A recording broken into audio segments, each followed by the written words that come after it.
Kunja Bihari.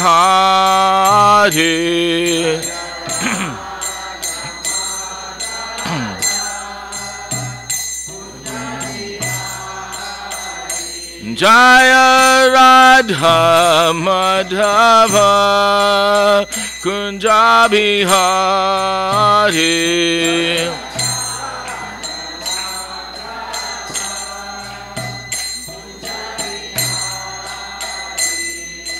Gopi Jana Bala Bala Girivardhan Hari.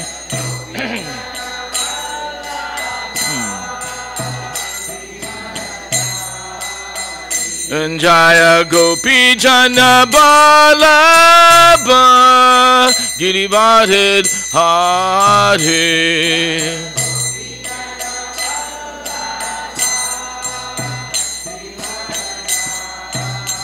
Yasodanandana Braja Janharanjana.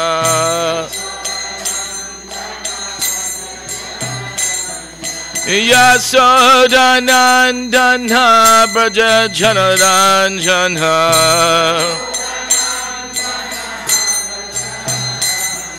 Yasodanandana Braja Janharanjana.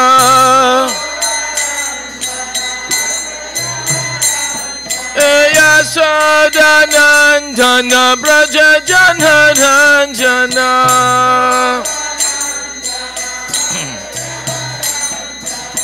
Jamuna Tira Banhachari.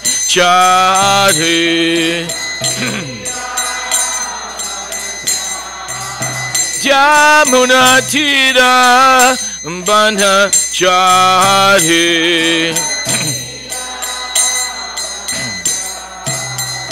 Jaya Radha Madhava Kunja Bihari.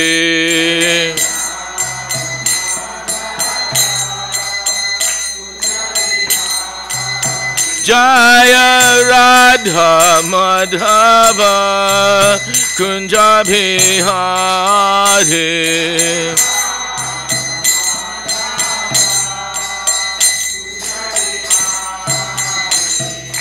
Gopi Jana Bala Bala Girivardhan Hari.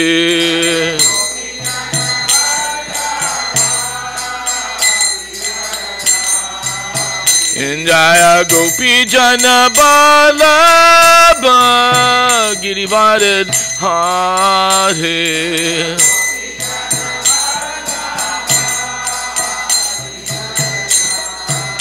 Yasodanandana Braja Janharanjana.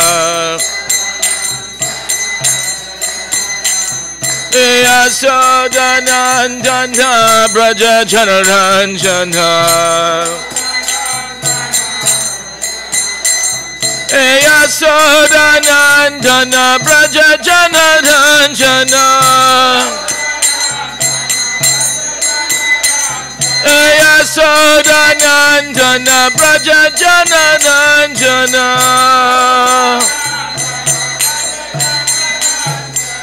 Jamuna Tira Banhachari.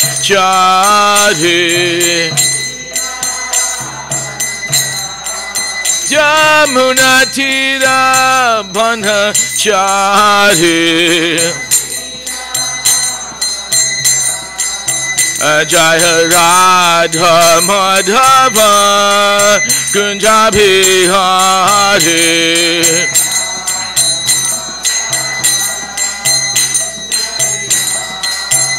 Jaya Radha Madhava Kunja Bihari.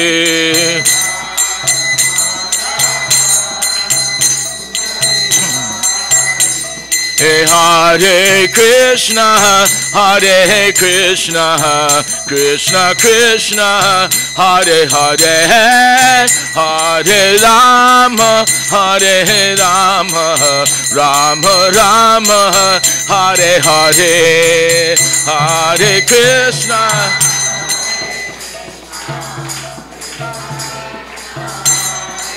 Hare Hare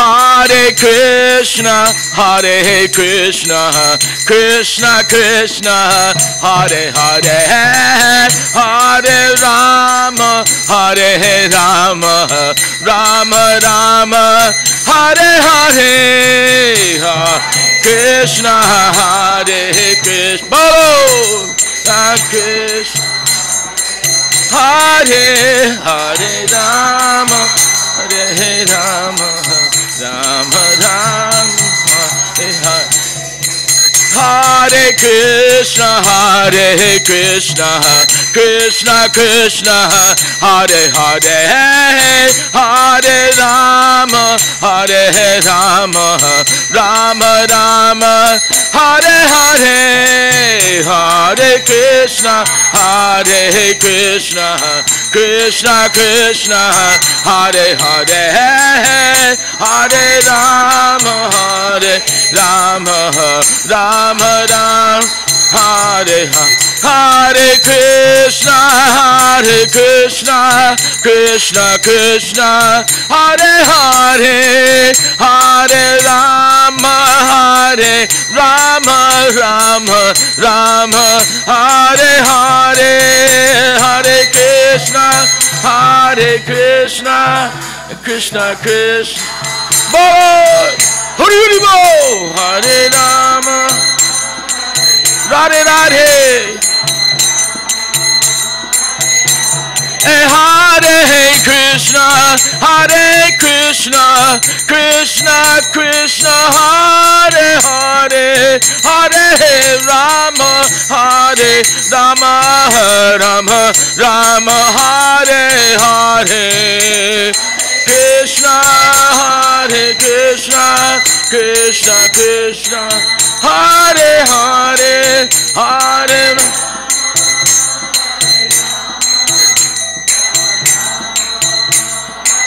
Hare Tiger, Hari Bo, Hari Bo, Hari Bo, go Hari Bo, go Hari Bo.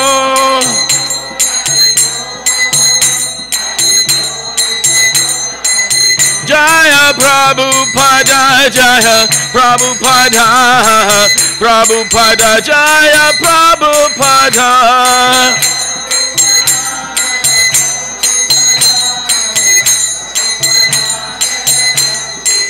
Jaya Prabhupada, Jaya Prabhupada, Prabhupada, Jaya Prabhupada.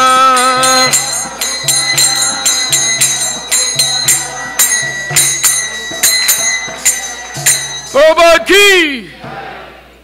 Jayam Nitila Vishapad Paramansa Babajaka Chai Asarata Sri Sima's Divine Grace A.C. Bhaktivedanta Swami Shri Prabhupada ki, Ananda Kuri Vaishnavindi ki, Namacharya Das Thakur ki, C.C. Radha Madhava ki, Sri Sri ISKCON Greater Chicago Naperville ki, Gaur Premananda Hari Hari Bo.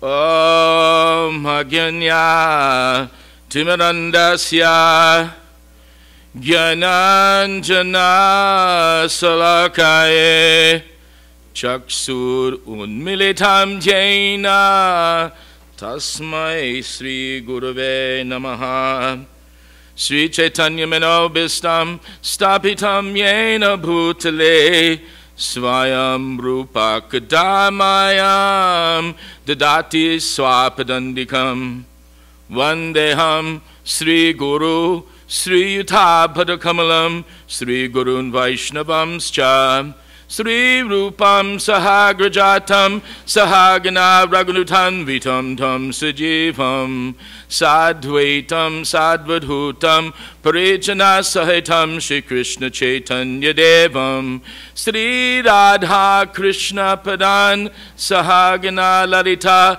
Sri Vishaka Vitamscha, Hey Krishna, Karuna Sindhu, Dina Bandhu Jagatpate, Gopesha Gopika Kanta, Radha Kanta Namostute, Tapta Kanchana Gaurangi, Radhe Brindavaneshwari, Vidishabhanu Sute Devi, Pranamami Hari Priye, Vanchaka Pratyubhyascha, Kripa Sindhu Bebacham Patitanam Pavanebhyo Vaishnavebhyo Namo Namaha. Sri Krishna Chaitanya Prabhu Nityananda Sri Advaita Gadadhar Sivasari Gaur Bhaktavinda. Hare Krishna, Krishna Krishna, Hare Hare, Hare Rama, Rama Rama, Hare Hare. Hare Krishna, Krishna Krishna, Hare Hare, Hare Rama, Rama Rama, Hare Hare. Hare Krishna, Krishna Krishna, Hare Hare. Hare Rama, Rama Rama, Hare Hare. Tesam satatayuktanam bhajatam pritipurvakam dadami buddhi yogam tam yena mamupayanti te.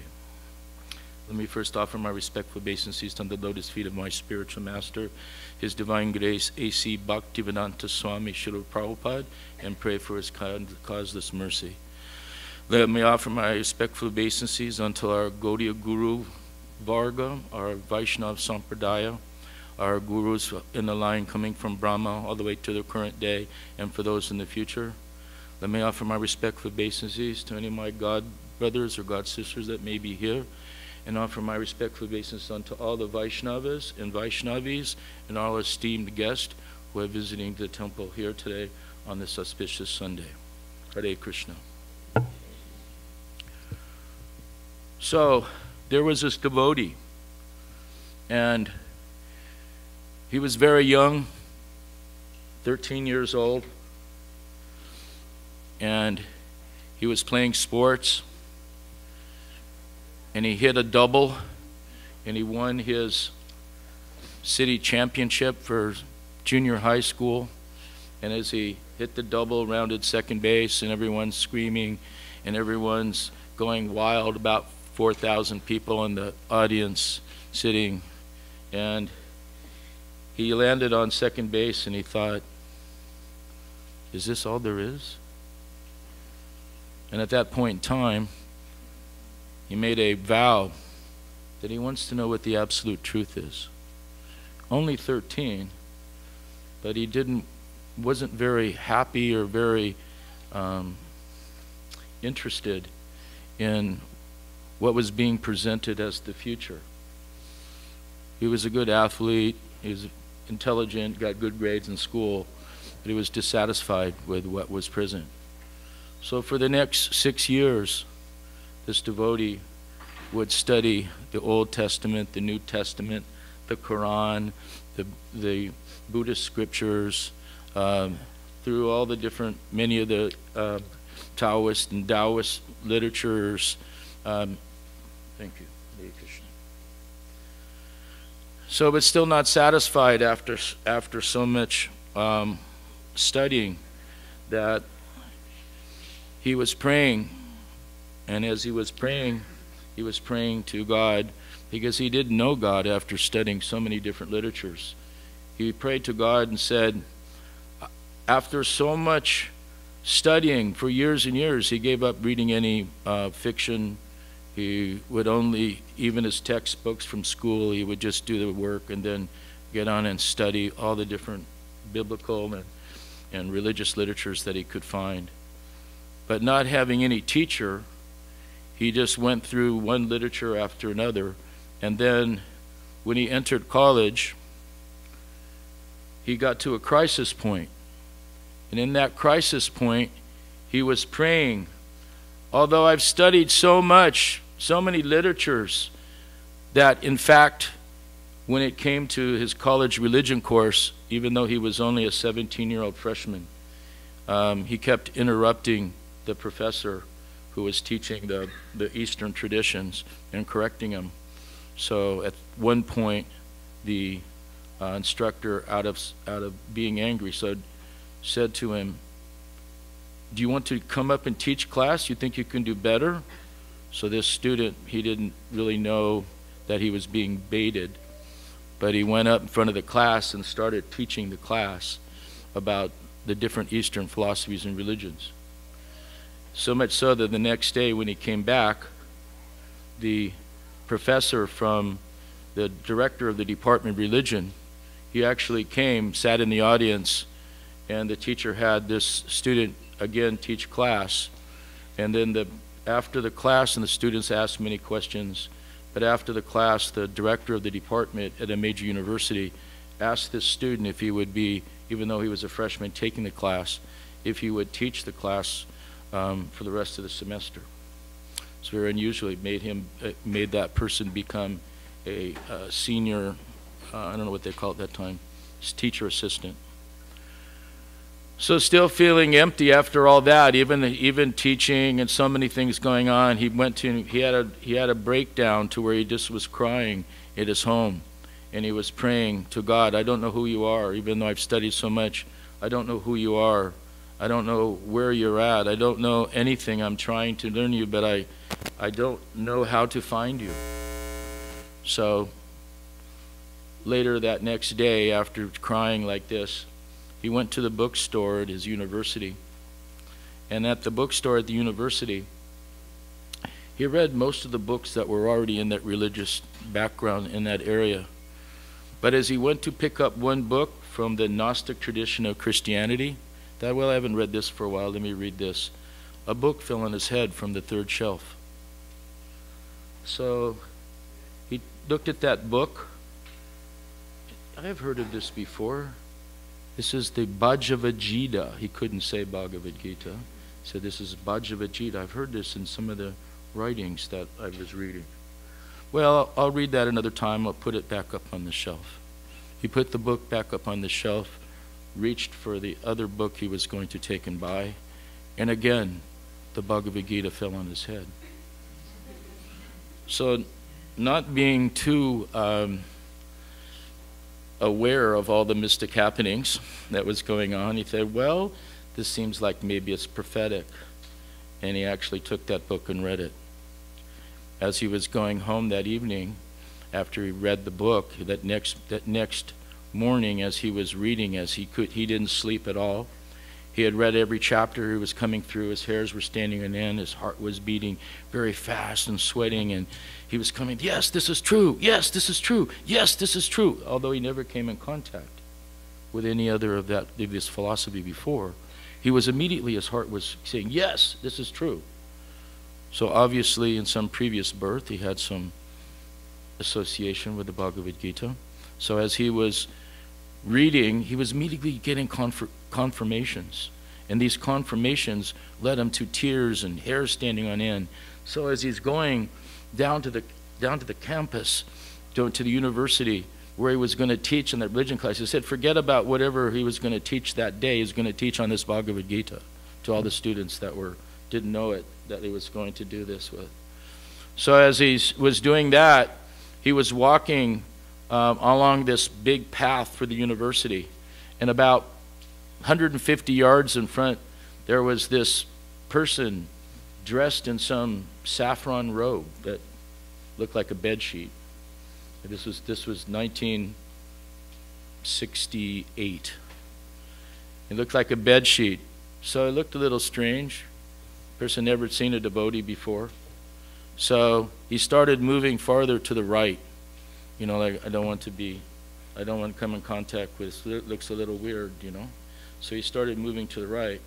As this person started moving to the right, the person dressed in saffron started making a diagonal going right to him. So as this person was making diagonal, he kept moving to the right till pretty soon he was on the grass and just kind of walking along the grass, sort of trying to escape this person who seemed to be like making a bead right to him. And finally just stopped. He figured maybe I'll just walk by. And he stopped, and this person dressed in saffron, which he'd never seen before, looked quite unique. He brought out a little card, a little mantra card, and he said to him, "You're supposed to chant this mantra." He said, okay. And then he said, Hare Krishna, Krishna Krishna, Hare Hare, Hare Rama, Rama Rama, Hare Hare. First time this person ever heard that. And then he very emphatically, the person dressed in saffron, no, you don't understand. You are supposed to chant this. The person said, okay. So I started chanting, Hare Krishna, Krishna Krishna, Hare Hare. And he finally got through all the 16 mantras. Hare Rama, Hare Rama, Rama Rama, Hare Hare. So he walked a few steps and thought that was sort of unusual. Of course, getting a book fall on your head the day before was also a bit unusual. And someone coming up to you, no, you must chant this. Not like you should chant this or here chant this. You have to chant this. So the person took the card. He walked about a couple steps forward. And then he turned. And there was nobody there. The person dressed in saffron was no longer there, unless he ran a 100-yard dash in about 1 second, but person was no longer there. So the person started chanting at that time and never stopped. Then the next thing, because he was a skeptical student, he went and said, here's all this Bhagavad Gita. I've never read anything like this before. My whole life is changing, he's thinking. My whole life, everything that I've ever thought about or whatever I ever hoped for or ever tried to understand is all found in this literature. How come people don't know about this? But at the same time, you think at that time there were so many bogus gurus. I don't know if I should mention them here, but many so-called Bhagavans and so-called yogi rishis and so-called incarnations. This is in the 60s. So at this time, everyone was, you know, I'm God, you're God, everyone's God. So many cheaters that were taking place. So he was thinking, well, this is true, but I don't know who this translator author is. So I'm going to find out, and I'm going to challenge him if he's a real guru. So he made this vow. I'm going to challenge this author, this A.C. Bhaktivedanta Swami. Prab something or other. He couldn't say Prabhupada. So he made this vow that there are 4 things. You have to know what the absolute truth is. You have to know what the process is. You have to be able to read my mind, he was thinking. And you have to be able to predict the future. Why these 4 things? 2 of them are okay. The other ones are, but it's the 60s. So everything was game back then. So never hearing another person came on campus and said, hey, yeah, the author of that, he's going to Los Angeles. He'll be there this weekend. He never saw that person who told him that. Never met him before, but someone said, because he saw me carrying that book, he said, yeah, there's the person translated that. He's going to be in Los Angeles. And this person was in San Diego. This was all taking place in the university in San Diego. So he decided, okay, I'm going to go and challenge this person, but I'm going to see if God's real, because normally this person was wealthy. So he had his own car, he had his own things. He would just drive up there, but he said, no, I'm going to stand what he never did before just before the freeway, and he stuck out his thumb. I'm going to hitchhike, and if God's really there, he's going to take me to this temple, which I didn't even know where it was, where the person where Watsika was, where that avenue was. So he stuck out his thumb. The second car came by, and he drives him right into the corner of Sepulveda in Watsika, where the parking lot is, and you go 50 feet into where the temple is. That's about a 2-hour drive straight to the temple. So this hitchhiking is pretty good. They take you right where they want to go. So anyway, he was adamant to see Srila Prabhupada.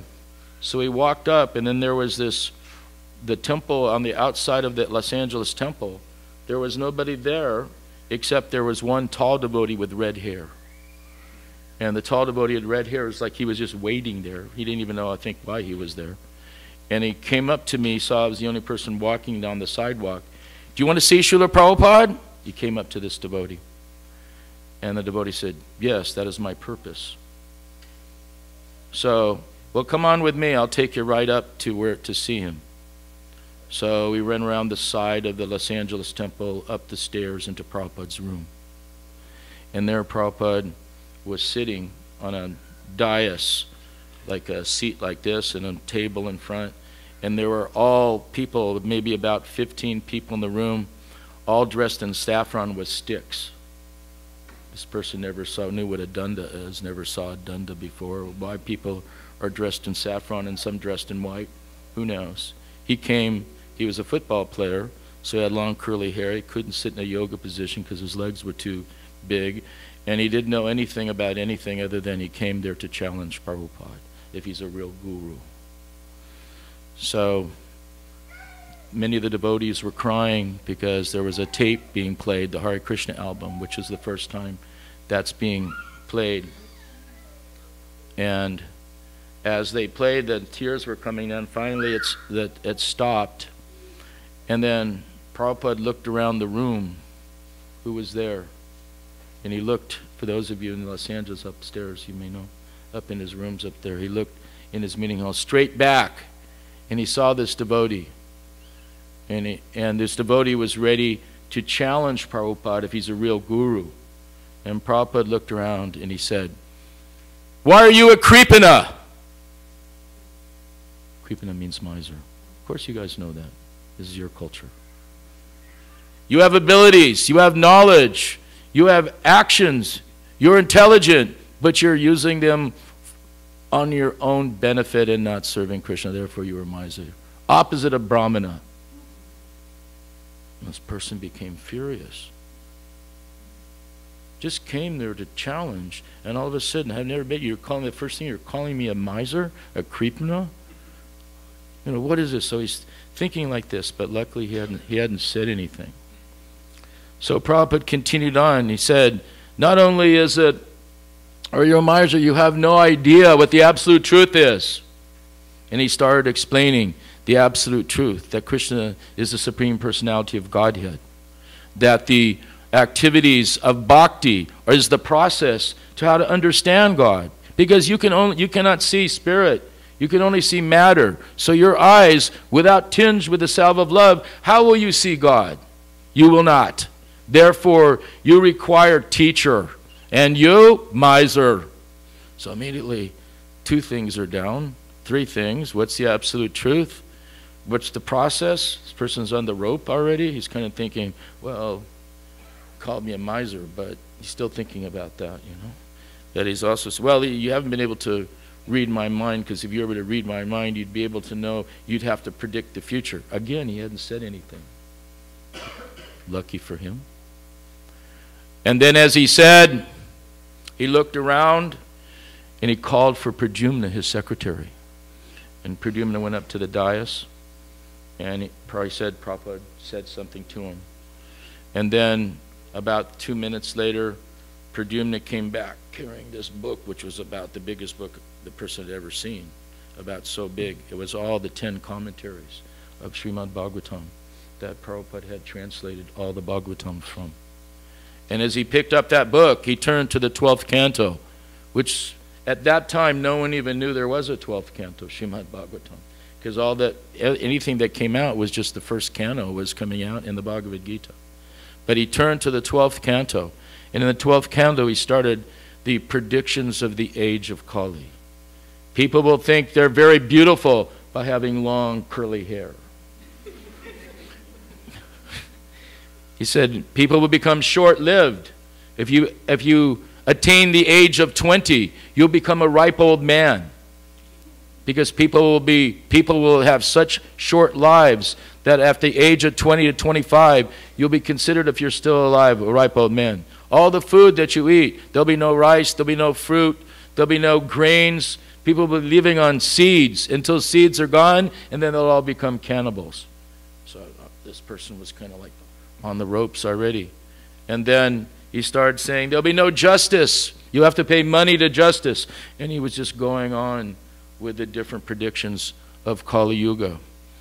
And so the person who was sitting back there, who came to challenge Prabhupada, immediately was like, he didn't open his mouth, everything was answered, and yet at the same time, the person was angry because he was thinking, well, you called me a miser right from the very beginning. So Prabhupada finished the discussion, walked into his room, and this person, before anyone could preach to him or talk to me, ran down the stairs, down outside, back outside, up to the corner again, stuck his thumb out, and a second car came by, picked him up, and drove him to his parents' house about an hour and a half away, which he thought, this hitchhiking is pretty good because soon you put your thumb out, everyone picks you up and takes you right where you want to go. So as he was debating in his mind over and over again what was being said, and then as the intelligence finally kicked in, he realized this person, what he said was true, and that you came to look for a guru, and you came to challenge a guru, and you were defeated without even opening your mouth, so you should at least surrender. So this person took his parents' car, drove back to the Los Angeles temple, wrote a check for $1,000 to A.C. Bhaktivedanta Swami Prabhupada. And at that time, Rameshwar Prabhu, our Prabhu's spiritual master, and Karandar, who were the temple presidents at that time, he gave them the check, and they said, no, you have to wait. Come give it to Srila Prabhupada. And this, no. Once is enough. Otherwise, I've been destroyed already, and I'm lucky I'm still alive. So, and he said, but at least wait here. So as he came back about 10 minutes later, meanwhile, Rameshwar had piled about every book that Prabhupada ever translated onto this person's hands. He couldn't even carry them, so there were so many books, and put them in all these different bags. And then Karandar came back down, and he said, Prabhupada told me to tell you that you have understood. So this marks a story. This is a story in all of our lives, that those of us looking for the truth, where do we find it? So particularly at this time, that if one, how many people here are initiated into this movement? 2, 3, 4, 5, 6, 7. 7 people. So those who are not part of the 7 have a great opportunity in front of them, and those who are part of the 7 have a great responsibility to enact the desires of the Gaudiya Acharyas, that movement that we've come in. So because we can't see spirit, and because we're attached materially to so many different kinds of things, in the Bhagavad Gita, Krishna explains that this material world is not our real home, that we are spirit soul. Maimavamsa jiva loke jiva bhuta sanatana.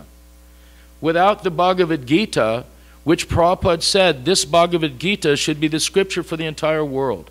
Without this Bhagavad Gita, most of us in this room, although some of you obviously have had some previous knowledge or previous hearing from India or from your relatives, your parents, most of the people in this room, though, however, may have not heard the actual translation of the Bhagavad Gita as given by a devotee of Krishna. Prabhupada had said, there are many, many translations of the Bhagavad Gita, but when one lady in New York asked him, can you recommend a translation of the Bhagavad Gita, Prabhupada could not give it.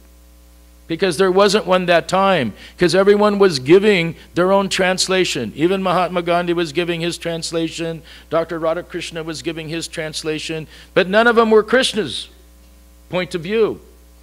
Someone says it's not to Krishna that you surrender, but it's to the unborn within him. How do you understand anything about Krishna? Where's the question of the unborn that's within Krishna? Krishna is the Samam Bomam. That Lord Brahma said, Ishvara Parama Krishna Satchidananda Vigraham Anadir Adir Govinda Sarvakarna Karna. That this Ishvara is the Paramishvara. That his body is Satchidananda, full of knowledge, full of bliss, and eternal. Where's the question of unborn? So all these different translations, I hope I don't offend anyone out there, but all these different translations were not Krishna's perspective. Krishna said what? At the end, at the very last parts of the 18th chapter, he was explaining, simply think of me, become my devotee, worship me, offer your obeisance unto me. In this way, I promise, surely you will come to me. And then he says what in the next verse? Sarva dharma prityaja mamekam sanhambajam ham tvam sarva papebhyo mokshasami masucha. You simply first surrender to me. Give up all these concepts of your religion and this factor and this, my duty and this duty. Give up all that. Simply surrender to me. I will protect you from all sinful activities. Do not fear. So Krishna said first surrender. Why? Because we're in this material world thinking we're the enjoyers. That everything is meant for our playground. This is like the material, we're thinking, this is my playground. Everything's meant for my enjoyment. But how is that going for everyone? Not so good, is it? We try to become the joyer, and what happens? One thing after another. Adhyatma klesh, adhibodha klesh, adhideva klesh. This misery, that misery, complicated. Someone gets sick, family members go, everything becomes headache. In this age of Kali, what is going on? So much confusion and struggle. Families, wife and husband, countries, people, everyone's having this struggle of argument because everyone wants to see themselves in the center. If you take a lake and you start throwing a bunch of rocks in it, what will happen? All the waves will crash against each other because we're all looking to be, I want to be the center. Everyone should worship me. Everyone should honor me. I'm the most important. My opinion matters. Who cares about yours? You should do what I want. You should serve me. Whether we admit it or not, this is what's thinking in the back of our minds, and this is what's in the back of, we might think, well, I'm not really asking anyone to serve me, but in the back of the line we're thinking, I'm meant for my enjoyment. The little thing in the back of my brain is going, yes, you can enjoy this. It's okay. It's no big deal. Everyone's doing this. You should do it also. You'll be happy, right? Yes, really, sure, for 2 seconds. And then what? Crash. Again, crashing down. So in this way, Krishna's explaining in the Bhagavad Gita how to actually live. We don't know we're spirit souls. So the second chapter, what is he saying? Why is this Bhagavad Gita important? He first of all explains who we are. Mayamavamsa jiva loke jiva bhuta sanatana. We're an angsa. We're a tiny, tiny, tiny part of Krishna. That doesn't mean we are Krishna. We're not going to merge into Krishna, although that's a possibility. It's called spiritual suicide. Don't recommend to anyone. You wouldn't be in this temple if you thought that way. But basically, angsa means that you're a tiny separated like ray, just like the sunshine. The sunshine is great, full of sun and energy, and there's also the tiny ray. It is also the sun, but it's very tiny, minute, very anu, very small.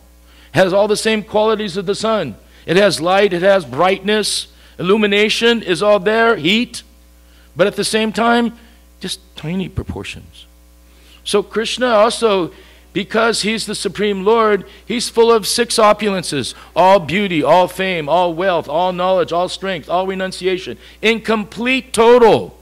So we also have those things. Very minute.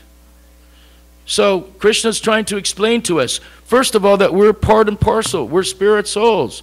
We're not material bodies, but we're covered over so much that many of us have been hearing this for 40 years, 50 years, maybe even longer. Some may have just been hearing this.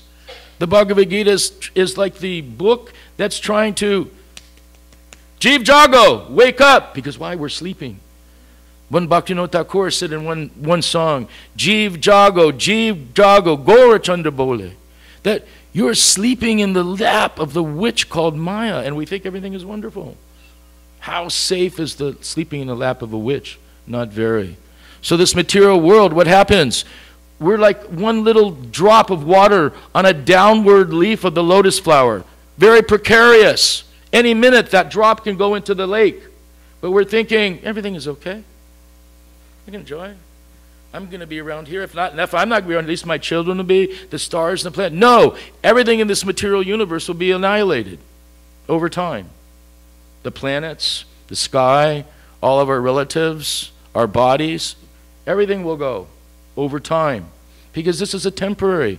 It's real, but it's temporary. Therefore, Krishna says, you belong to the eternal world. What are you doing here? Oh, we're attached to it. I want to become a doctor. I'm going to graduate in a few minutes, a few years, and then I'll become very wealthy, and then I'll be happy. So you talk to anyone who has a bunch of wealth, or he's head of a business, or he's head of a family. Is there anyone that's not suffering? We may think. We have so many examples. so many people, the Princess Diana and so many other people we've seen in this material world that are very, very elevated in their positions. We give them respect, but what do we think? What's happening with that? Immediately, they're feeling, if you're trying to get money, then you work so hard to get money, then after you have it, you have to work so hard to try to keep it. So where is the enjoyment? And then those who have been slave to this body, they're spending thousands and thousands of dollars to have my hair and my face and wrinkles taken away and my breasts put up and this and that. And what happens? Over a period of time, you're going to age anyway. The whole body will become, and then you'll be like, you look almost like the Michael Jackson show, right? With, who knows what so many transfigurations of different things in the body to try to keep youthful. But yet billions of dollars are being spent just in that industry alone. And for the men, we're thinking, I'll become happy by this position, or if I just have a good wife or a good girlfriend or a lot of money or a bigger car, or I just have more sex, and all these different things we have. Even if you get them, you will not become happy. But these are our hopes. These are like the young children that are playing. I want to be a doctor. I want to be a lawyer. They're playing in the games. But that's the children. But we're adults playing in these same games. We're thinking, yes, I can become happy, but who has become happy like this?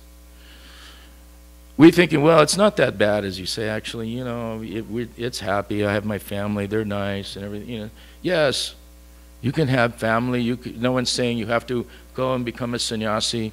But the thing is, you have to become non-attached to this material world. Why? Because nothing here will stay.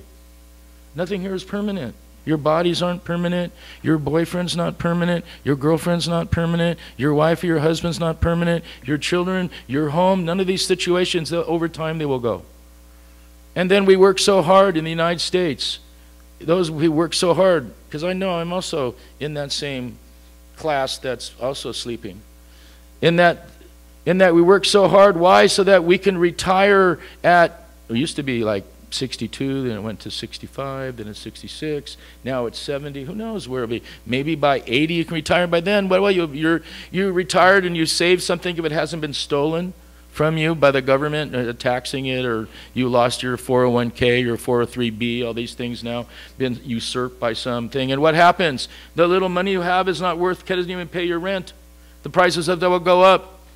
So I'm trying to maintain all these things, and I'm trying to put up a stop to this whole material suffering of birth, death, old age, and disease. And how is that happening for us? Where is that happening? Are we stopping it? Still there's birth, still there's old age, still there's disease, still there's taxes, still there's so many things that we can't change. And each one of these things we're working hard to, our whole lives are going. I watched my father, who was the head of an insurance company, thought it was very important. Work, work, work, and at the very end he got cancer. And then he's thinking, if I can just live another year, I can complete this deal. I'm going, excuse me? So I said, now he's sitting in the city of hope. He was a captive audience, laying in bed. So every day I would go visit to him, and guess what I read? Bhagavad Gita. We would read the Bhagavad Gita where he was forced to hear it. Concentrate on the second chapter. Let him know, you're not this insurance vice president. You're not even this body. This body's going. It's disease right now. Where are you going to go? You spent your whole life thinking like this. Where are you going now? Because people, they become religious when the airplane starts to, look like it's going to crash, or all of a sudden I'm in my sick bed and death, and all of a sudden I got to think about, oh God, where am I going now? And my body is, I can't do all the things I used to do. So I really feel I really like to do that, but I can't do it anymore. My body's too old. So all of a sudden we start wondering, at that point in time, our intelligence starts kicking in, going, what am I supposed to do? Where am I going? And at that point, in the Vedic literature says, Atato Brahma Jigyasi Janmadi Yasayataha. Wake up. A loose leaf translation I don't want to offend any of our Sanskrit scholars here. But congratulations. Welcome to this human form of life. You're meant to inquire, who am I? Who is God? Why am I suffering? What am I supposed to do to get out of here? That's the inhuman intelligence. The dogs and the animals, the different things, they're not making wrong choices.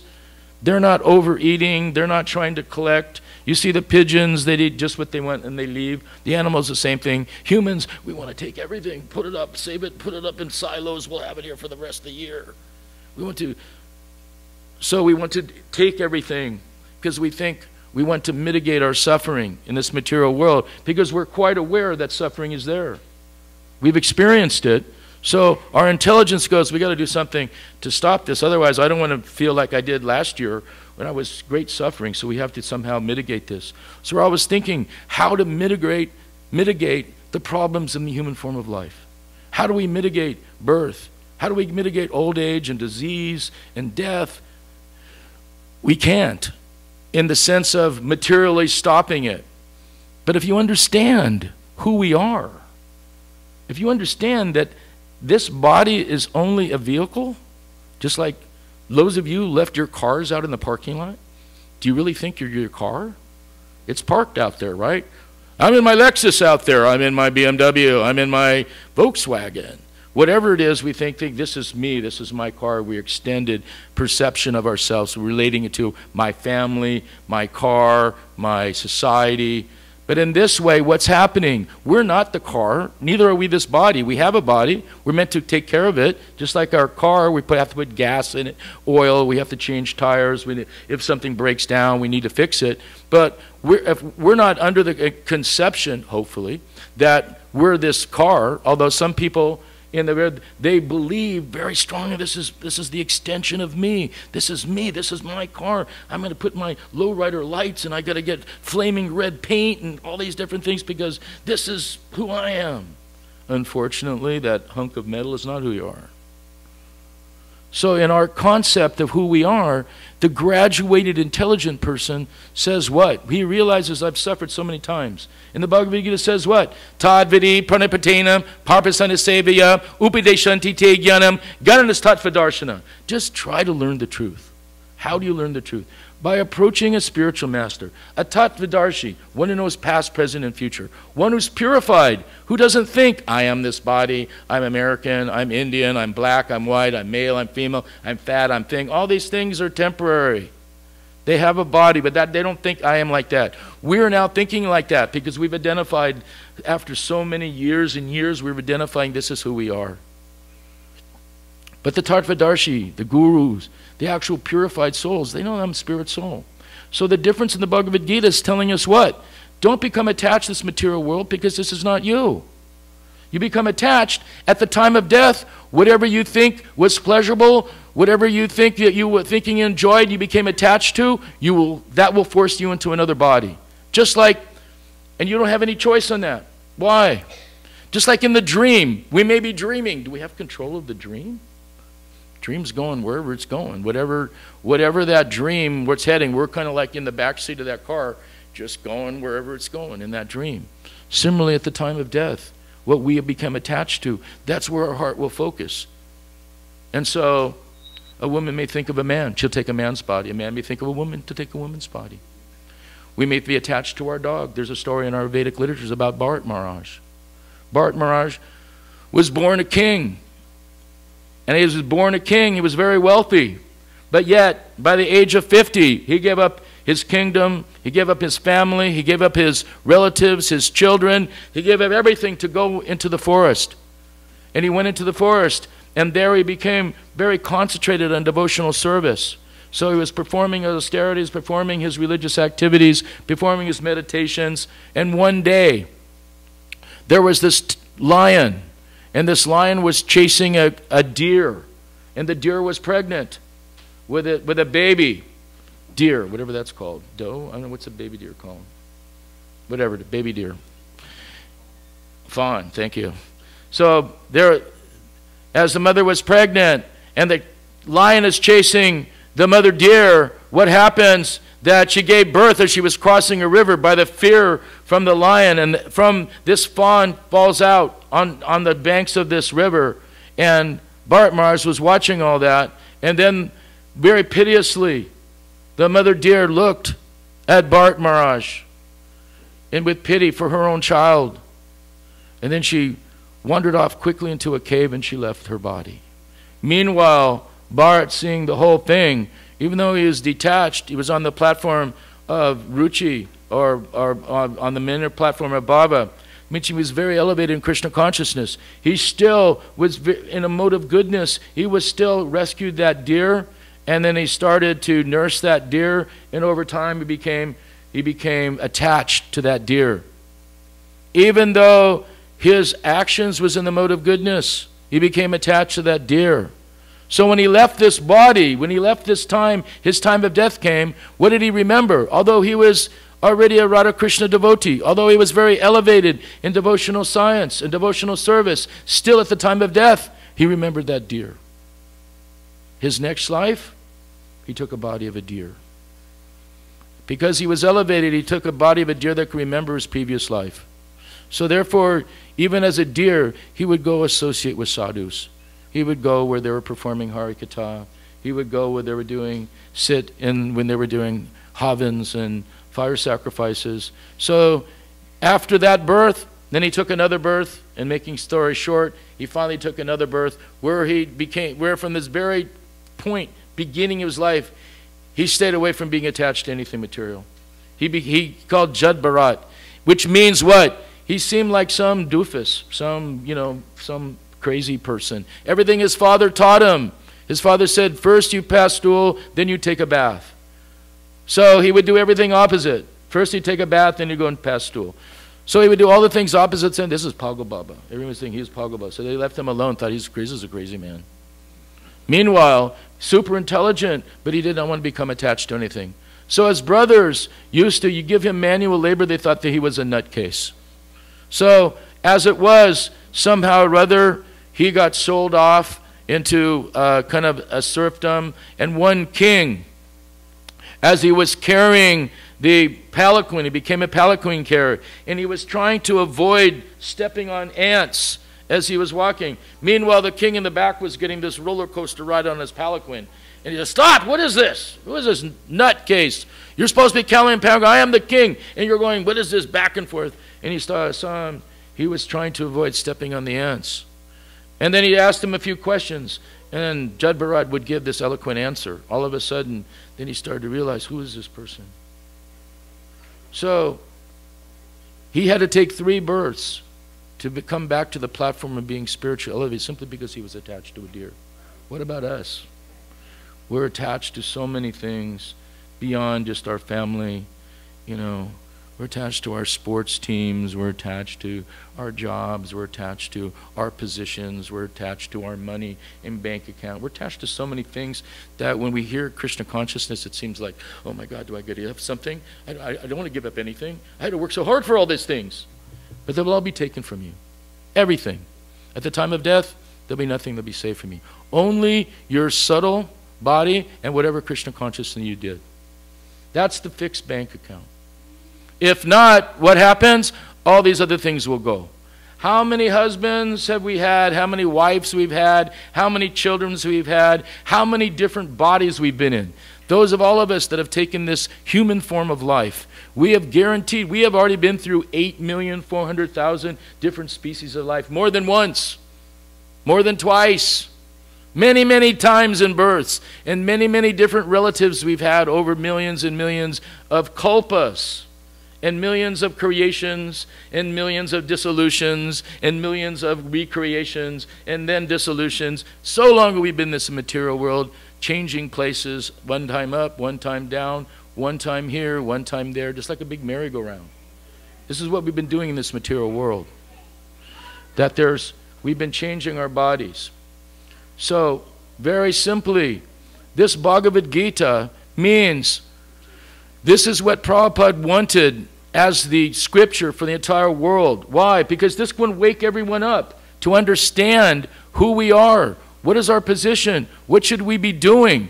This is Krishna speaking to Arjuna, and Arjuna is taking the same position that we are. We may think, well, we're not on a battlefield, but we are on a battlefield. Every minute we're on a battlefield with material energy. He was fighting the Kauravas, but we're fighting the material energy. And Maya is much stronger than it's Krishna's energy. We cannot defeat it on our own. So Krishna's telling us what to do, how to live, how to act, how to engage in such a way that you can be happy in this world and in the next. And use this body that we've had after millions and millions and millions of births, use it in His service. Because what are we? Sri Chaitanya Mahaprabhu has explained, Jiva Swarup Hoy Nitya Krishna Das. That we're a servant. We're not master. We're eternally the servant of Krishna. And so if that's who we are, what is our relationship with Krishna? Who's teaching us that? What is that sambandha? Because everyone has a relationship. Because God's also within our heart. Krishna's within our heart. But how do we awake that? How do we know how to participate with that? How do we know what Krishna wants? Without the Bhagavad Gita, where Krishna's telling us, Patram puspam phalam toyam yome bhakti prayachati. If one offers me a little leaf, a little flower, a little fruit, a little water with love and devotion, I will accept. What is he looking for? That devotion. So if we want to become the competitor of Krishna, we want to be the enjoyer, we want to map our own position out, then we should understand we will be in this material world for a long, long time. But Lord Chaitanya gave, what is the process to actually become advanced in Krishna consciousness? Very simple. Does anyone know what it is? Trinadapi sunuchainam, tororapi suhistunam, amane manadena, kirtaniya sadahari. So first of all, we should respect everyone. It doesn't say I respect only the Gaudiyas, I respect only the sannyasis wearing saffron. If there's someone wearing white or if it's a woman, man, I don't give any respect to them. I only give it to sannyasis. I've heard this before in other temples. I go, really? He said, you're really advanced. So the platform is, first of all, we need to respect even the ant, Prabhupada would say. What to speak of other devotees and other sampradayas? Or even in our sampradaya, but not in our movement, we should respect all of them. And what to speak of all the different devotees according to their position. If they're Kanistadakari, Madhyamadakari, Udamadakari, there's different respect given according to their spiritual platform. And then what? We should become as tolerant as a tree. Well, everyone knows what that example is. What happens in the tree in the cold weather or hot weather, it's still giving shade. It's giving its wood. It's not protesting. Someone's carving I love you in the tree. They're not protesting. The leaves are being cut up. The shade's being given. It's giving your fruit. It's meant, its whole life is to give to others. So the tree is there to being and one should be very humble, just like one like the blade of grass. Blade of grass is not protesting. Everyone's walking on the grass. It's not, excuse me, did you see, I'm here, you know. No, it's not protesting. So to become Krishna conscious, we have to become humble. We have to realize, what is my position? I'm very insignificant. But the significant point is somehow or other, we've come in contact with a pure devotee. Somehow we've come in contact with a param devotee, a pure devotee. Whether it's primary through initiation or secondary coming down, we're still in contact with the pure devotee. We're still taking shiksha from Lord Krishna in the Bhagavad Gita. We're still hearing from the Sampradaya. So what does that mean? We're given the opportunity to perfect our life. We're given this opportunity. It's knocking on the door. Krishna's saying, come back. What are you doing here? Why are you suffering? Birth, death, old age, and disease. You want to stay here and keep doing this? Pago Baba. He's saying, come back. And he's giving us, just simply engage in our service. So Prabhupada would say, you must accept Guru. You must take someone who's a teacher, who has knowledge of these things, who can actually give you your relationship to Krishna. Because why? Without knowing that relationship, you're wandering this material world, birth after birth, not knowing where I'm supposed to go, what I'm supposed to do, who is God, what am I supposed to be doing. All these things are unknown, or just based on my opinion, my thought. But Krishna's opinion is what we want to know. So therefore, Guru's come to give us that. And Prabhupada specifically wanted to give mercy through the entire world. And he translated this volumes of Bhagavad Gita, not just for a few of us that became his disciples, but so the whole world can benefit from hearing Krishna from the eyes of a pure devotee, not from some speculated professor. Trust me, our job was to go and meet all the different professors all over the world, which we did, and all these literatures that you see with appreciations are things that was part of our service. But many of them couldn't tell what's up or what's down. They could not, their own lives were a crazy mess, yet they were academics, but they weren't followers. Prabhupada was a devotee of Krishna, coming in our line of the Brahma Madhva Gaudiya Sampradaya. How rare is it to get an actual authenticated translation of a devotee who's talking to Krishna? Prabhupada said when we were in Atlanta, they were initiating Gauranitai and Rameshwar, and one of my godbrothers was talking to one of the reporters there, saying, well, it's not that God talks to you, and Prabhupada stopped him. His tears was running from his eyes. He says, no, they are talking to me directly. Prabhupada would say the deities were talking to him directly. And those of us that got to be his servants or his guards for many years, I ran his darshans for 5 years in a row in Vrindavan, Mathura. We had so many activities where Prabhupada was mysterious. He was like beyond our comprehension, how Krishna would give so many wonderful things to him. So we were personally able to see this, how rare it is to be able to come in contact, to be even this movement coming down from Lord Chaitanya within 500 years, with giving it the perfection of life. All you have to do is take it. Krishna's come over like those of us who fall into this material trap. We're playing, please God help me, please save me. Yes, he comes like with a helicopter. He drops the rope into the well, but still what do we have to do? We have to grab onto it. If we don't grab onto it, then how is he going to pull you out? So our philosophy, Gaudiya philosophy, is two things. Our works which we do, and depending upon the mercy of God. So the mercy of God is sending, I've sent you a rope, I sent a helicopter, so many different things, but you didn't grab it. I can't. That's like Prabhupada used to say, chant, chant, chant. And the person would say, can't. So that's how we are. The devotees are spending their time, they're most merciful, coming from the Sampradaya. They're trying to follow the mercy of their Sampradaya, of our Guru Varga, and trying to spend their life, and they're out giving everyone a mercy. Have them take some books. Have them take some literature. Have them take some prasadam. Please, chant this Hare Krishna. It doesn't cost you anything. Your life will become perfected, and you will feel happy. That's okay. Not interested. Really? So what's your pursuit? I'm pursuing material happiness. How's that going for you? Well, I have hopes that in the future I will become happy. Yes, write you a blank check for $1 million. You can cash it, in the future when it's in my bank account. Right? You will accept? No, let me give me all the goods now. I'll write you a check. It's good in about 15 years. You can cash it then. You'll go, I'm sorry, we don't do those things. Well, that's what our hopes are. Our hopes and dreams. We're like young boys and young girls dreaming like this. Jeev Jago! Wake up, sleeping souls. Prabhupada wants this. So, what does it mean not become a miser? Those of who are devotees already means you have dedicated your life to Lord Chaitanya Mahaprabhu's movement. And in that dedicated life means you have to serve the Guru. You have to serve Krishna. That's what you signed up for. And all those here that are coming for the first times or different times, Krishna's calling you, waking you up to say, hey, here's your opportunity. You can chant, it's free.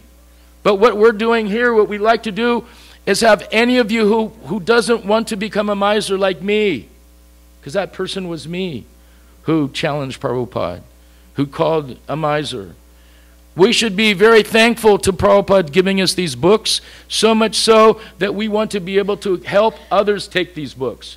And now, just coming up this Thursday, is the initiation of the first time Bhagavad Gita was spoken some 5,000 years ago.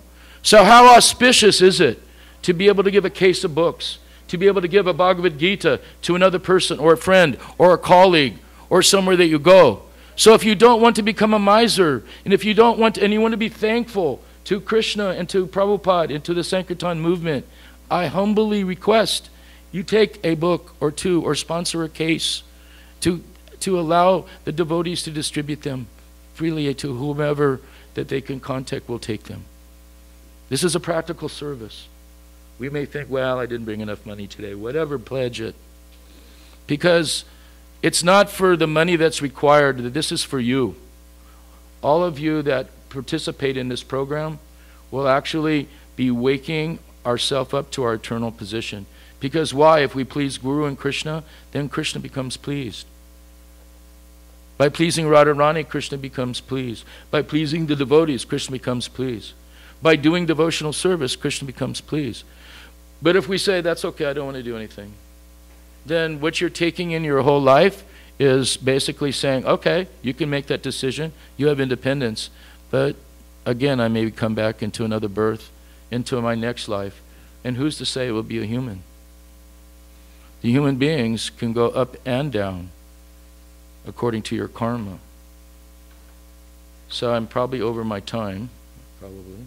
So I will stop now, but I'm praying and hopeful that some of you will take the opportunity to help the temple in distributing their Bhagavad Gitas throughout this place of Chicago, and take that opportunity and give a pledge, or take some with you and give it to a friend or relative. And I hope that in the long run that all of us try to appreciate what's been given to us, and let's appreciate this Sampradaya and our gurus who spent their blood and life energy to simply give us this opportunity to perfect our lives in the platform of following Sri Chaitanya Mahaprabhu and chanting this Hare Krishna mantra, Hare Krishna, Krishna Krishna, Hare Hare, Hare Rama, Rama Rama, Hare. Thank you very much. Hare Krishna. Vanchakapachidhyasya kipasindhubhyo vacha patitanam pavanebhyo Vaishnavebhyo namo namaha. Haribo.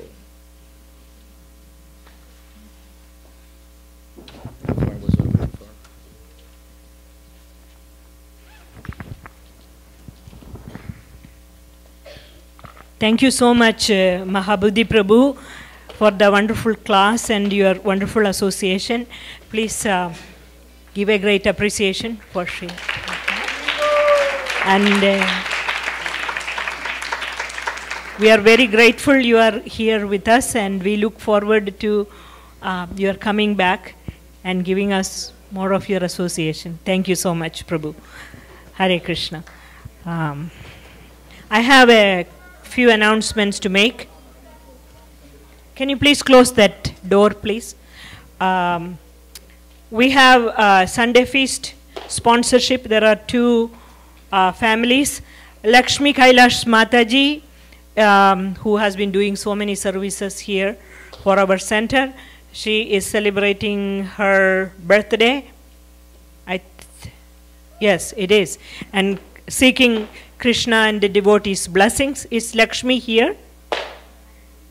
Lakshmi is not here? Okay. And there is another family, Kanakaraj Prabhu and Revati Mataji. They are celebrating their wedding anniversary. And they are here. Please give. Thank you so much, Prabhu, for celebrating it here in our temple. Appreciate that so much. So please chant the holy names of Krishna after me, so that all these families, they make steady progress in their spiritual journey. Hare Krishna, Hare Krishna, Krishna Krishna, Hare Hare, Hare Rama, Hare Rama, Rama Rama, Hare Hare. We thank you all for helping us to distribute Krishna Prasadam. And for the, there is more? I have all of that, yeah. So, anyone else, you would like to sponsor Sunday Feast, please contact Abhay Prabhu. List of other announcements. We are having a winter program for children like the past couple of years. It's about 4.5 days program. It's called the Bhakti Immersion Program, and the children who have participated in it enjoyed it so much in the past years.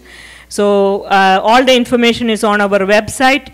It is starting on December 25th and it goes till 29th. 29th will be half day because His Holiness Ramapada Swami Maharaj is starting a seminar in the afternoon at Kishore Kishori Temple. So please check our website and enroll your children, spread the word so that they can participate. So the next announcement is about Gita Jayanti. Gita Jayanti, Prabhu just spoke about that. This is the day when Krishna spoke Bhagavad Gita. And we are having a program here. This is on November 29th, which is Wednesday. 5:30 p.m. we start with Aarti ceremony. 6 o'clock, Gita Jayanti Mahayatna and Bhagavad Gita recital. We will be chanting the entire Bhagavad Gita. So we invite all of you and all your family and friends and your neighbors. Please bring them. Already we had a very great response on our Facebook and social media. We are expecting more than 100 people here. So please come. We are inviting you. This will be an amazing experience for you. Chanting together Bhagavad Gita, there is nothing more satisfying than that. 8:30 we will be serving dinner prasadam. And December 3rd, Sunday, that is the coming Sunday, we are planning to expand this program, this Gita Jayanti program. This is a small beginning. 6:30 after the Sunday feast class, some of our children who are in our Sunday school will be reciting Gita slokas. And our hope and our desire is to expand this Gita Jayanti program further in the years to come. We will be trying to reach out into the extended community and expand this program. You will hear more about that very soon. Through our website and through our communication channels. The other important announcement today is, as I mentioned in the past few weeks, our temple construction project, we are very steadily and systematically moving forward with that. We really appreciate all your support. We know that many of you have pledged and many of you have been giving us donations. We are very thankful for the same. And those of you who have pledged, please continue making your contributions. And those of you who have not, kindly consider supporting this temple project, because this is for serving their Lordship and for our community. And as you know, we are growing very fast and we need the facility. This last week, we have received some pledges. Raghav Prabhuji and Anu Mataji has contributed $10,000. Krishna Podilla Prabhu has sponsored tiles in the message of, I think the message is remembering his late father. He has made a donation of $2,000. And I'm not sure if I mentioned this. Our Srila Prabhupada Murti for this temple, it is getting made by Lochan Das Prabhu. His Grace Lochan Das Prabhu is one of the, I mean, there is no one you can compare to Lochan Das Prabhu, because he is the one and the only devotee who has ever made Srila Prabhupada Murtis which look exactly like Srila Prabhupada. There is no one else. And he has stopped making murtis for in general, I would say. But it is our greatest good fortune that he has agreed to make the murti for our temple. And it is sponsored by our Deva Prabhu. He is donating $4,000 towards that. And also, Mukunda has donated $1,000. So those are our, these are the recent donations that we are just making an announcement. All of you can participate. Shyam Prabhu is available here to provide all the information that you need. We want to encourage everyone to come forward and do something in this year 2017. These are all tax deductible donations. You can talk with Shyam Prabhu. He will give all the information you need. Two more other quick announcements. One is, this is our Gita distribution marathon time period, and our book distribution team, they have been sending regular reports to us. They have made a lot of effort going out in the cold and the snow and distributing books. And last week we gave you our goals. Today there will be a quick presentation on how many more books they distributed, what our goal is, how much more we need to meet, that they will be doing. And they will take cases of books, and that's what has been happening. Many devotees have been taking books and distributing it to their own family and friends, and this is Christmas time and you can give as gifts. Thank you for reminding. Yes, you can do a lot of things, and book table, Shatrupa Mataji and Vamshidari Prabhu will be able to provide you all the information that you need, and we are here to help you for that. And there is no other better gift that you can give than the gift of Gita, that Prabhu has already spoken to you about this, and this is absolutely the truth. And then we have been trying to revamp our Sunday school. I stand behind Sunday school with my heart and soul, because I was teaching Sunday school for many, many, many years. And our Mohan Leela Prabhu is the leader of our Sunday school program. And they have put in a lot of effort to revamp the Sunday school program here, heart and soul. He was mentioning to me, now we have about 12 teachers. It's a greatest asset we have here right in the heart of Naperville. Qualified devotees who are teaching your children in so many different ways. And he wants to share the information with you today. So please be patient and please listen and please share this information with your friends and family and neighbors, so that people know how much of an effort that we are putting in here for the next generation. Because, you know, our going back to Godhead is not good enough. If we don't give this knowledge to the next generation, there is no point in our being here. And so there are two presentations. One is the book report, which will be very quick. And following that, Mohan Leela Prabhu will be speaking about the Sunday school information. So I'm passing this on to Shatrupa, or who is managing the book show. Anybody here? You're going to do the book presentation?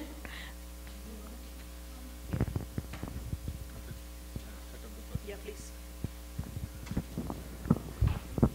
Hare Krishna. It's okay. We'll skip the PowerPoint because of the time. Thank you very much again for coming.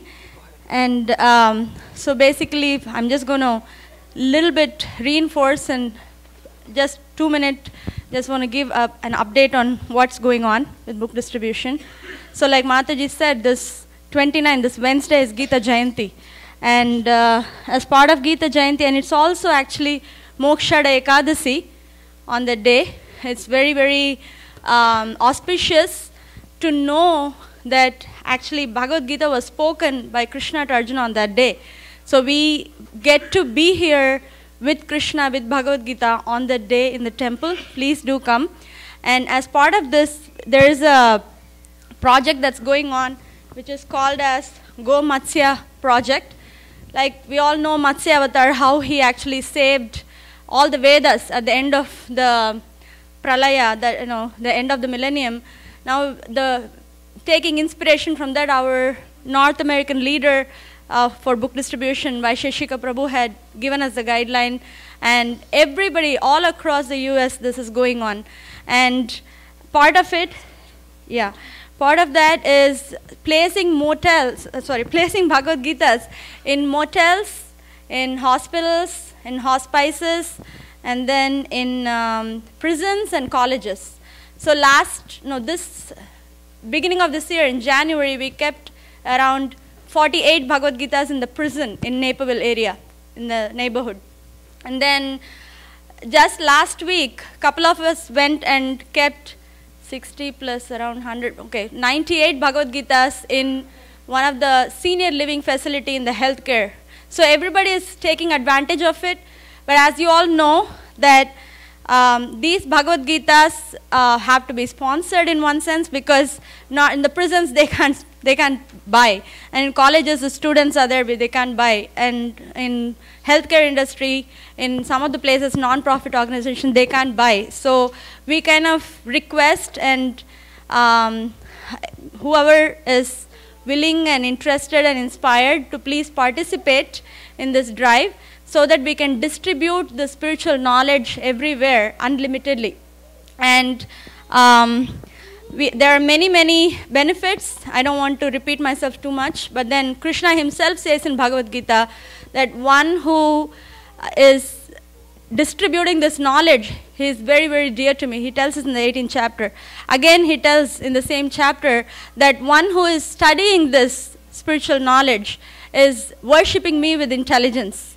So it's very, very auspicious, special, and this festival itself is in a different level, platform, I would say, because it's not like a routine, regular festival, but it's actually a festival of knowledge, which is equal to everybody.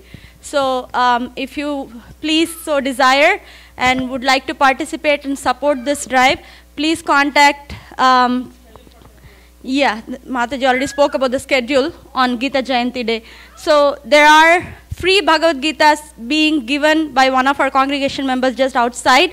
Whoever, please take a Bhagavad Gita with you today. Even if you have a copy, take it with you.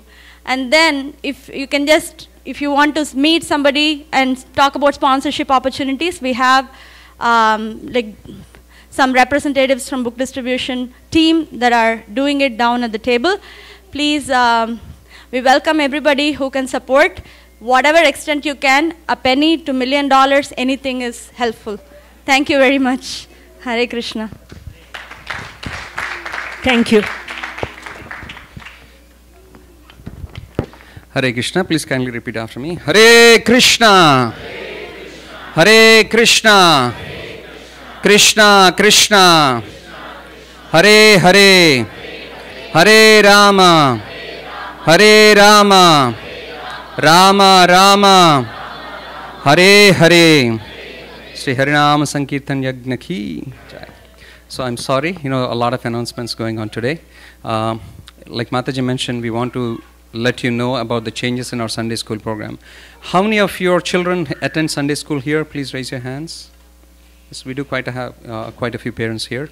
And for those of the other parents, or if you have friends or family that are interested in giving Vedic knowledge to your children, this will be an important, useful information. So,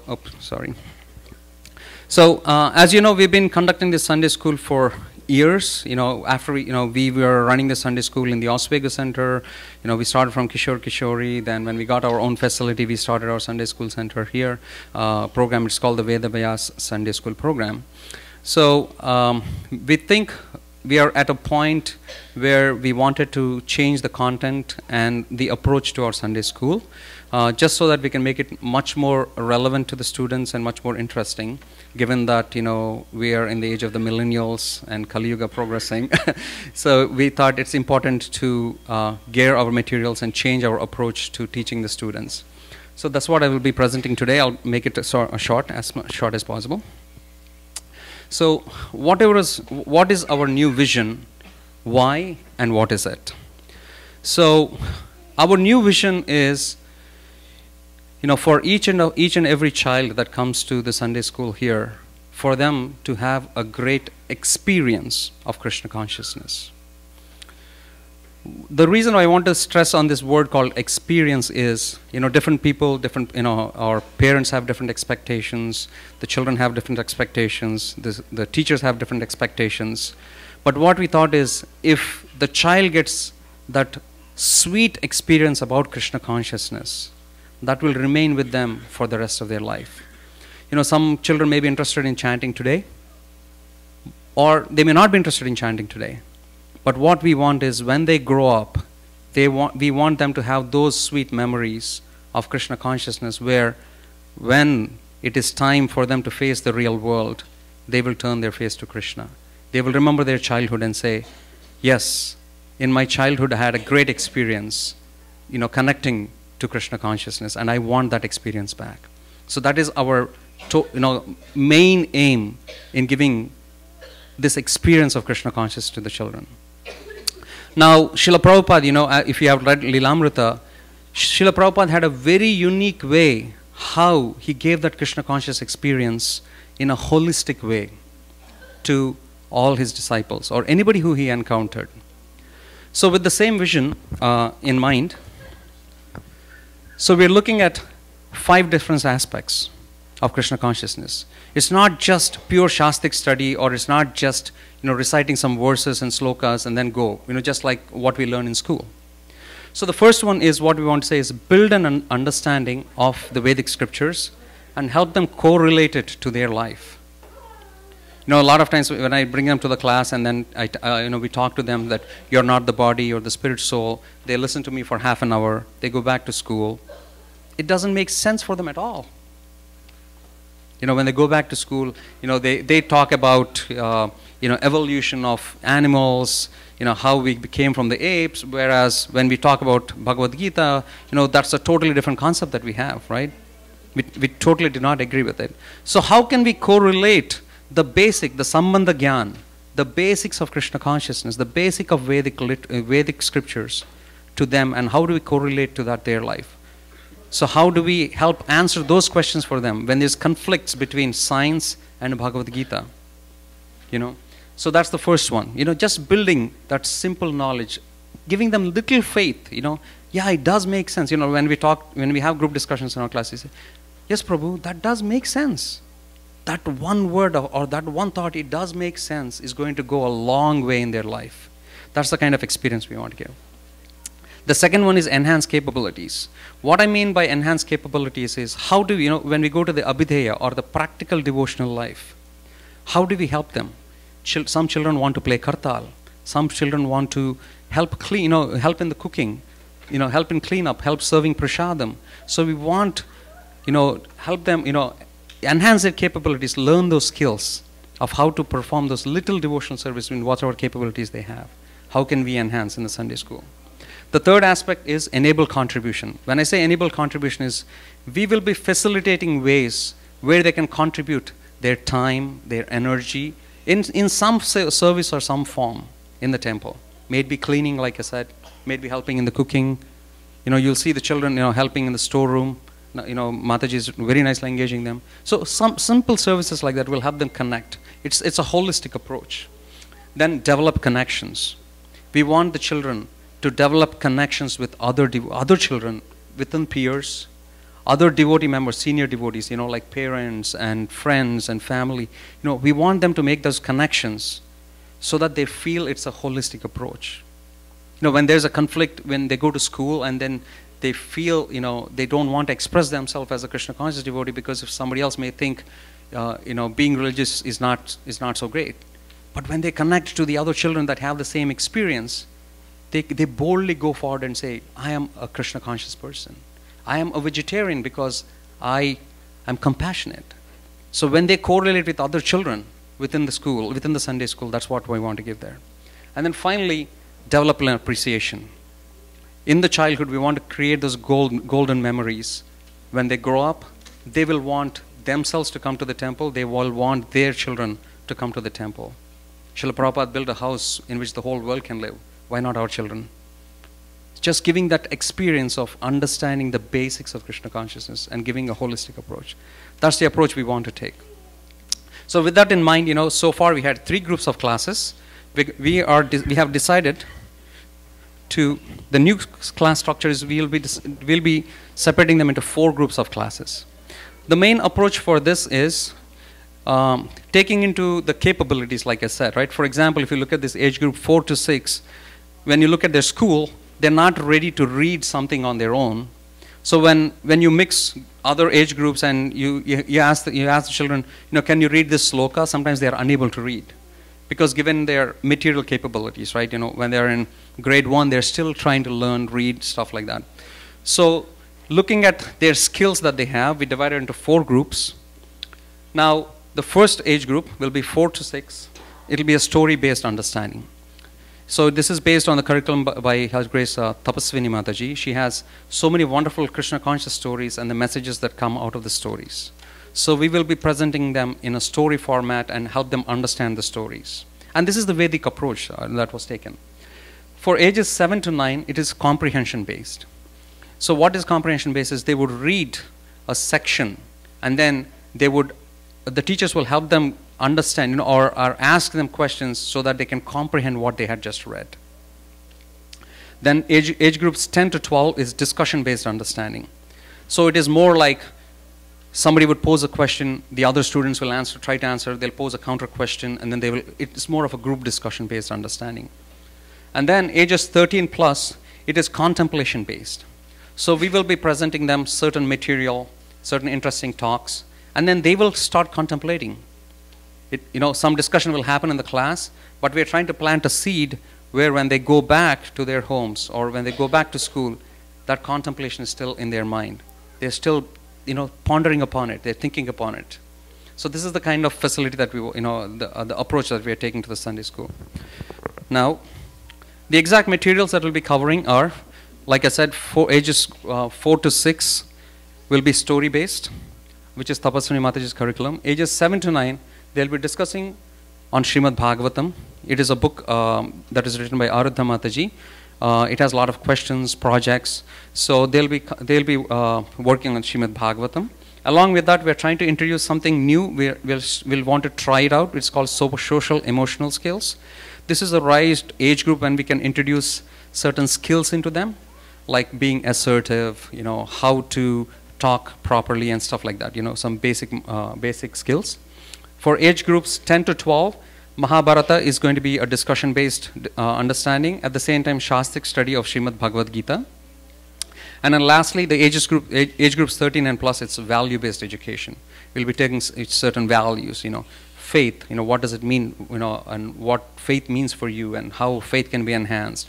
Or it could be, many other things like compassion and many things like that.